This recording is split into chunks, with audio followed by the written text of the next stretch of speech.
అంటే ఆవిడ ఏమైనా డబ్బులు ఆశించిందా?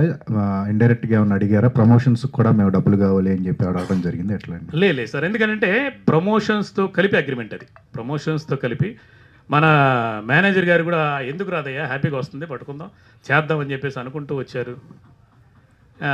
అది ఒక చెప్పారు.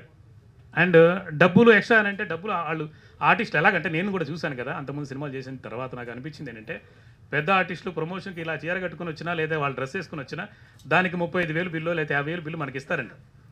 మన కెమెరా ముందు వచ్చి నిలబడి ఫోటోలు దిగడానికి వాళ్ళు మేకప్ వేసుకొని వచ్చిన దానికి కూడా మా దగ్గర ప్రొడ్యూసర్ల దగ్గర వసూలు చేస్తున్నారు ఆర్టిస్టులు. సో వాళ్ళు ఇక్కడ వచ్చి ఒక గంట సేపు వచ్చి వెళ్ళిపోతే కూడా వాళ్ళకి 50,000 వస్తుందండి. అంతే కదా సింపుల్గా. ఏది వాళ్ళ రెమ్యునరేషన్ అంతా అందిన తర్వాత. రెమ్యునరేషను ప్రతి రూపాయి అందకపోతే ముట్టకపోతే వాళ్ళు డబ్బింగ్ కూడా చెప్పరు. డబ్బింగ్ క్లాజ్ అది. 5 లక్షల బ్యాలెన్స్ ఉంటే డబ్బింగ్ సెకండ్ హాఫ్ 3 నెలలు ఆపి డబ్బులు పెట్టుకొని రెడీ అండి మీరు వస్తే చెప్తే ఇస్తాం అని అంటే 3 నెలలు ఆపి 3 నెలల తర్వాత వచ్చి ఒక వాయిస్ రికార్డు కూడా మెసేజ్ కూడా ఉంది. ఏమని 3 నెలల తర్వాత ఏఏలో వాయిస్ పెట్టుకోండి సార్ అని. డబ్బులు మొత్తం అయిపోయింది 5 లక్షలు అందిన తర్వాత. ఆ బ్యాలెన్స్ 5 లక్షలు కూడా అందిన తర్వాత అందాకనే ఫస్ట్ హాఫ్ చెప్పారు.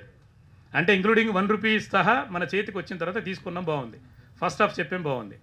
3 నెలల తర్వాత ఏఏలో వాయిస్ పెట్టండి అంటే ఏఏలో పెట్టుకోవడానికి 50,000 లక్ష ఇస్తే ఏఏలో పెడుతున్నారు. ఇప్పుడు పెద్ద పెద్ద హీరోలు నానిగారి సినిమాలు పెద్ద సినిమాలన్నీ వేరే భాషలోకి వెళ్ళినప్పుడు వేరే భాషలోకి వెళ్ళినప్పుడు ఏఏలో ఆ వాయిస్ని పెడుతున్నారు.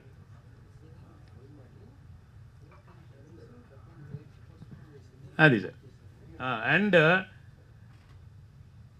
ఆ డబ్బులు మొత్తం క్లియర్ అయిన తర్వాతనే సినిమా డబ్బింగ్ అనే అక్షరం స్టార్ట్ చేసిన వచ్చి డబ్బింగ్ చెప్పడం మొదలుపెట్టిన తర్వాత 14 సార్లు పోస్ట్పోన్ చేశారండి. డబ్బింగ్ ఫస్ట్ హాఫ్ చెప్పడానికి కూడా 14 సార్లు పోస్ట్పోన్ చేస్తే ప్రతిసారి కారు బుక్ చేయాలి, ల్యాబ్ బుక్ చేయాలి. కారుకి 5,000 ఇవ్వాలి. అలా వచ్చి ఆ టర్నింగ్ దాకా వచ్చేసి అదిగో బయలుదేరారు, ఇక్కడ బయలుదేరారు, అక్కడ ఎక్కడి నుంచి బంజారా హిల్స్లో రోడ్ నెంబర్ 12కి, బంజారా హిల్స్లో రోడ్ నెంబర్ 2కి. ఎందుకంటే బంజారా హిల్స్లో నేను 8 ఏళ్ళు ఉన్నాను.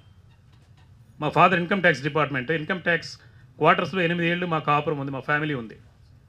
ఇదే 31 సంవత్సరం హైదరాబాద్లో ఉన్న హైదరాబాదు పెరక్క ముందు అంటే ఇప్పుడు 100%లో 70% మనకు అన్ని గల్లీలు తెలుసు. మన బైక్లో తిరిగాం, ఆటోలో తిరిగాం, అన్నీ తెలుసు. ఒక 2 కిలోమీటర్ కూడా ఉండదు. ప్రతిసారి వచ్చేస్తున్నది, అదే వచ్చేస్తుంది, ఇదే వచ్చేస్తుంది అని అంటే ఖర్చు పెట్టుకుంటామా? కారుకి ఇవ్వాలి, అన్నిటికి ఇవ్వాలి. తర్వాత రారు, దానికి కూడా మేము ఏమనలేదు. ఆ రోజు కూడా ఏమనలేదు. ఎందుకంటే 14 సరేలే ఒక్కోసారి ఇలా అవుతూ ఉంటుంది అని చెప్పేసి 3 నెలలు ఆపడం, దాని తర్వాత వాళ్ళ సినిమా చేయడం, వాళ్ళ సినిమా మా సినిమా కంటే ముందు రిలీజ్ అవ్వటం, దానికి కూడా బాధ ఏం లేదు. ఇప్పుడైతే చేయాలిగా.